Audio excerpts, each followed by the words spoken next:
What I learned from the reading this week is that there was a study done on 1,216 colored males who were first time offenders. They wanted to see did youth school experiences have any type of link to their behavior, their attitude towards school, and delinquency. The study found that students who went to alternative school did better at academics than those in traditional schools, but they were also more likely to become repeat offenders than those who went to traditional schools. The justice system contact significantly reduces youth odds of completing high school as well. Alternative schools were made to help increase youth academic success and safety. The study presented that there could be good or bad consequences of moving youth from traditional to alternative schools. Students may lash out because they have to move from traditional schools. This could cause an increase in bad grades, truancy, and higher suspension rates. Also, the study found that students who feel unsafe in school have lower reading rates. I think sometimes that students are come from different diverse backgrounds, but they handle things that negatively impact them in their environment at home, and they bring it to school. So, for instance, as was said in a video by Benjamin Williams, some students may have parents that are in jail. Some students may have parents that are not there who never finished high school.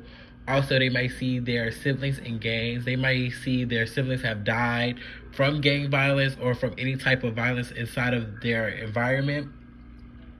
This can be a negative impact when they come to school because they have all of these things on their mind and they cannot focus in school. And when they lash out, sometimes teachers do not take the time to actually be patient with them, actually talk to them. They just decide to write them up and also give them ISS or out of school suspension, not knowing that they're sending these students back into the environment that they're trying to get away from. So I like how Benjamin Young talks in the TED Talk about how black men are more likely to go to jail than college. So his school is more surrounded around restorative justice. He wanted to teach black males advocacy, ownership, self-belief, voice, and social change. He says that he made sure that his students' voice was not suppressed. He told students to become advocates for themselves and become men of higher character and lifelong learners. He also made everyone at the school accountable, even teachers, and made students feel like they can express themselves but not in a hyper masculine manner. Also, he made sure everyone's voice was heard and valued. So sometimes that is important because some students are not able to talk about what is going on at home with their friends. So sometimes it takes for teachers to hold themselves accountable also by talking to the students and trying to figure out, okay, why is the student not doing well in school? Why is the student not coming to school?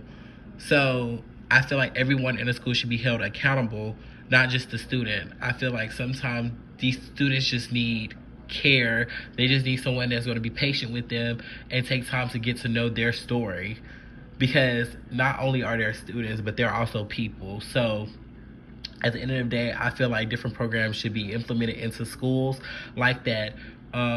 Like, even if it takes for mental health counselors to come to school and actually talk to these students, I feel like this could help raise grades, also truancy rates, and lower suspension rates.